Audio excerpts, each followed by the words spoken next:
สร้างบางอามแท่ละเพียงครั้งเดียวที่ได้มาพบควันตาอ้ายจนยืนงงคิดว่ากินขางามขนาดน้อทรงยงเบิ่งสวดทรงองค์แอโอ้ควันตาบ่มีภัยตาเบิ่งผิวพรรณนวลน้องนางนั้นผุดผ่องบาดน้องยิ้มแก้มบอง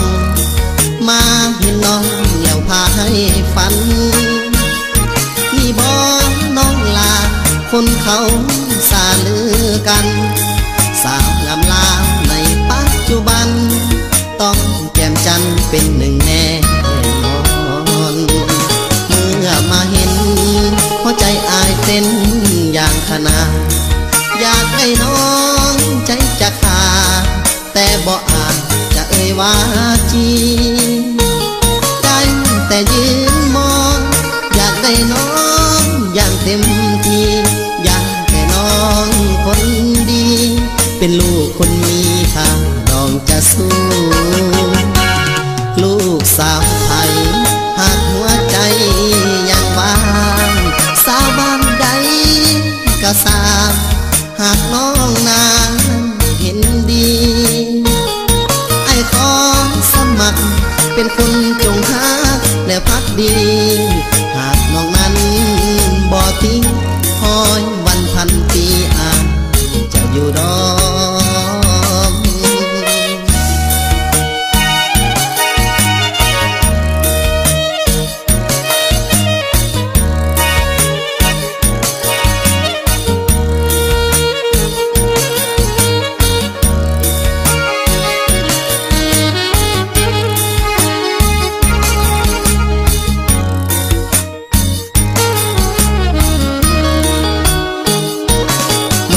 มาเห็นหัวใจอายเต้นอย่างขนาดอยากให้น้องใจจะขาดแต่บ่อาจจะเอ่ยว่าจีได้แต่ยืนมองอยากได้น้องอย่างเต็มที่อยากแต่น้องคนดีเป็นลูกคนมีค่าน้องจะสู้ลูกสาวไทยหากหัวใจยังว่างสาวบ้านใดก็สาวหากน้องนางเห็นดีไอ้ขอสมัครเป็นคนจงฮักและพักดีหากน้องนั้นบ่ทิ้งคอยวันพันปีอาจจะอยู่ดอก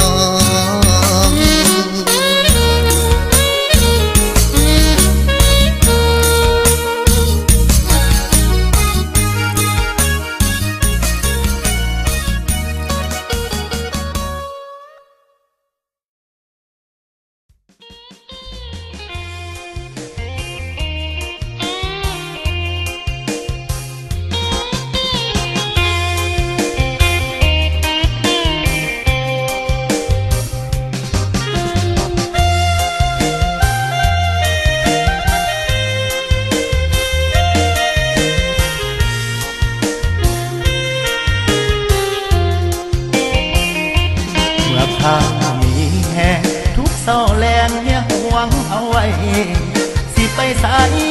ก็บ่ได้เมียห่วงไว้ตอนเฮามีแห่ว่าตอนสลากำลังวังสาเปลี่ยนแปลงไว้มาเหลือใจแห้งมีเงินแต่แห้งบ่มีเหลือใจเจ้าของกินเหล้าบองยาเปิดหลายขวดนั่งกัดแถวอยู่ปวดดื่มเหล้าหลายขวดแห้งยังบอกมีดื่มเหล้าบองยาแห้งพาให้นอนหลับดีบอกคือบอกขับจ้าดีผิดกีรีโอ้ยบอกเข้มแข็งอยากไปใส่เนี่ยปล่อยให้ไปบอกห่วงทำไปแต่เศร้าจนคำเมียบ่นำว่าเบิดแหงแนมเห็นผู้สาวขาวว่าบวบแก้มแดงสะอ อนเดลาคำแพงแต่แห้งไปหาบ่มีเหลือใจแห้งอยากแนวแข็งใจบ่เอานำอยากนั่งเข้มกับนายมาคำแห้งสิยำก็ยังบ่มีย้ำพ่อสาวน้อยหลักน้ำลายย้อยหลายเพื่อหลายทีเงินในทงก็บ่มีแต่แห้งนี่ที่สุขเขาบ่ได้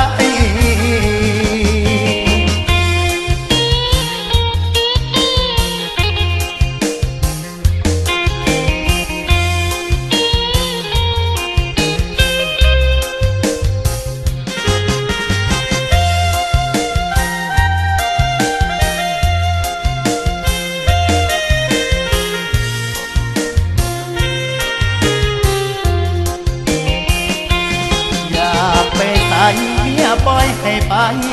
บ่ห่วงห้ามไปแต่เช้าจนค่ำเมียบ่นำผู้ว่าเบิดแหงแนมเห็นผู้สาวขาวว่าบวบแก้มแดงสะอ่อนเดลาคำแพงแต่แห้งไปหาบ่มีเหลือใจแห้งอยากแนวแทนใจบ่เอานำอยากนั่งเข้มกับนายมาคำแห้งสิยำก็ยังบ่มีย้ำพ่อสาวน้อยหลักน้ำลายย้อยหลายเดือหลายทีเงินในทงก็บ่มีแต่แห้งนี่ที่สุขเอาบ่ได้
สังตะวันอายุสังขารนี้มันธรรมดาอยากมีผู้สาวสุภาอยากมีผู้สาวสุภาน้องอยากผู้ท้าป้ามีให้อายุจะแก่แล้วมันก็บ่สำคัญอายุจะแก่แล้วมันก็บ่สำคัญปัจจุบันเดี๋ยวนี้ละเท่ากับมีหัวใจคือเท่าก็ตั้งแต่หัวใจสู่เจ้าโอ้ยสู่เจ้าที่ว่าว่าโอ้อย่าในแนงขอแพงขอแต่งกับน้องเรื่องเงินค่าดองเอาจากลาน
แท้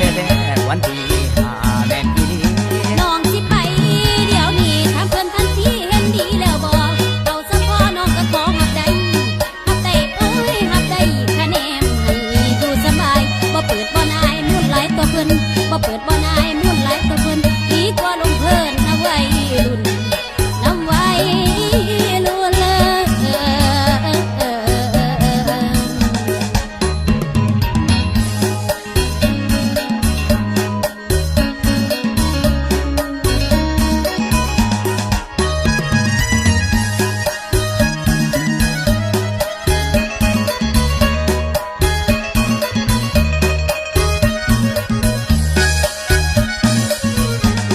อ้ายเอ๋ยอ้ายเอ๋ยถึงเท่าน้องกะบ่ตี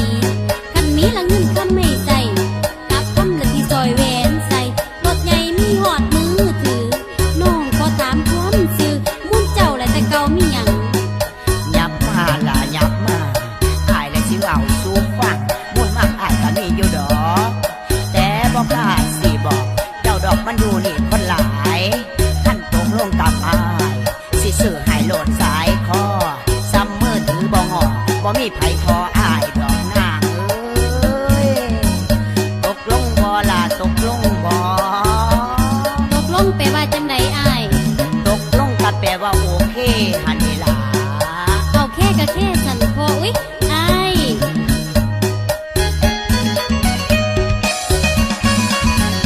ท่านตกลงกันแล้วเดี๋ยวได้ต้องไปหาแม่อายสิไปละขอน้องแท้แท้แท้โอ้ยแท้แท้แท้แท้วันที่หาแดงอีดี น้องสิไปเดี๋ยวนี้ถามเพิ่นทันทีเห็นดีแล้วบ่เอาซะพอน้องก็ขอหับได้โอ้ยหับได้คะแนนให้อยู่สบายบ่เปิดบ่นายมุ่นหลายตัวเพิ่นบ่เปิดบ่นายมุ่นหลายตัวเพิ่นดีกว่าลงเพิ่นนะวัยรุ่นน้ำวัยรุ่นเลย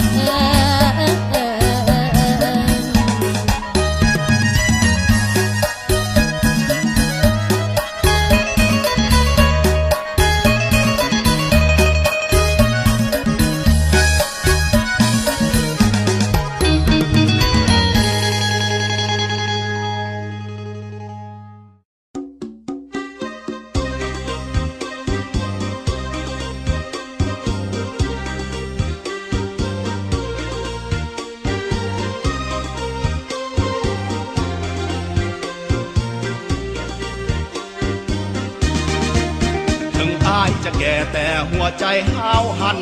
เรื่องเฮ็ดเวียกเฮ็ดการไปทุกวันบ่มีท้อถอย หน้าตาจะเหี่ยวบ่ได้เกี่ยวกับใจจักหน่อย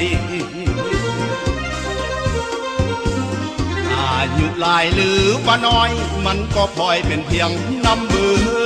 แม่นอายจะเท่าแต่หักเจ้าสุดใจ ถ้าได้หักสาวใดหักด้วยใจสำนานแท้เดือทนุถนอมเฝ้าแต่ซ้อมเข้าใจเสมอ หากสาวใดได้พบเจอต้องละเมอพำเพ้อหลงไหลหักคนแก่มีแต่จะได้เปรียบอันใดก็มีเพียบเงินลดเงินซอยแหวนกำไรคนแก่หักแท้พอเปลี่ยนแปลเหมือนหนุ่มลืมไว้งาน42ก็ยังไหวบ่ห่างไกลเถิงใส่เถิงการเอาครัวคนแก่จะมีแต่ความสุขจะบ่พาเจ้าทุกพาสนุกทุกคืนทุกวันหากบุญบ่หลายจะบ่ได้คนแก่เคียงควรได้คนแก่ไปคุมกันยิ่งคนนั้นมีบุญอีหลี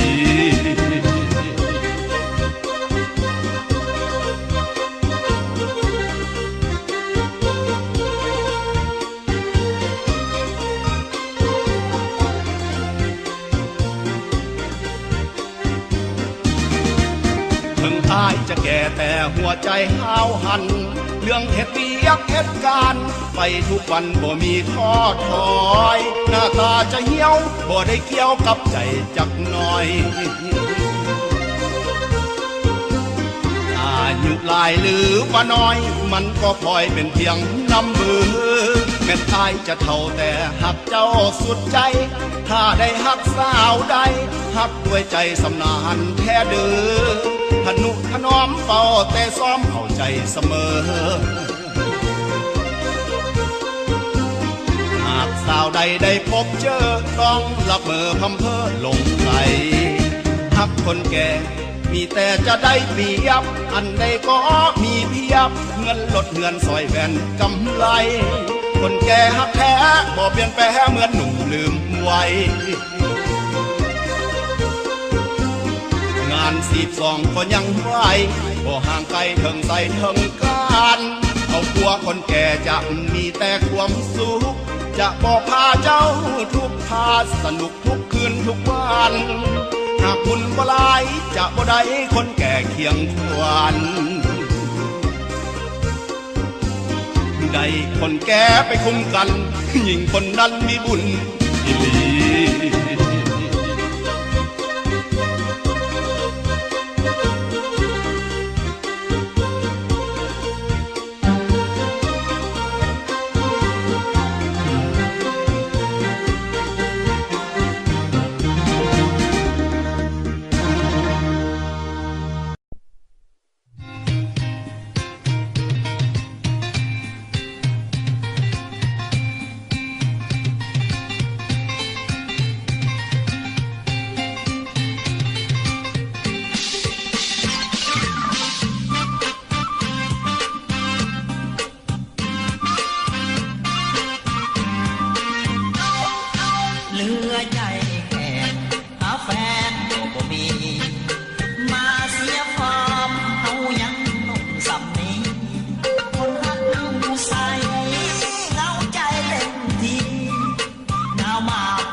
40ปลายไฟยังแหงน้ำซ้ำเท่า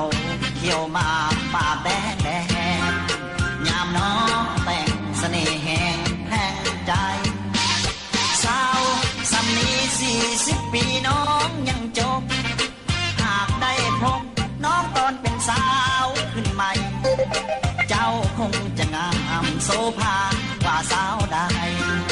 บุญพลาอายมาติดใจเอายามเท่า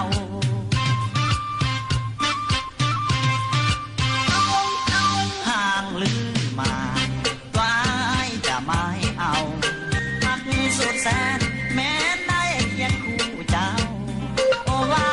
สนาลำทางให้เราเห็นงามสำเท่าเบิ่งเจ้าบ่เบิ่งบ่เบื่อ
สะเลยว่าคนนี้ที่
นข้า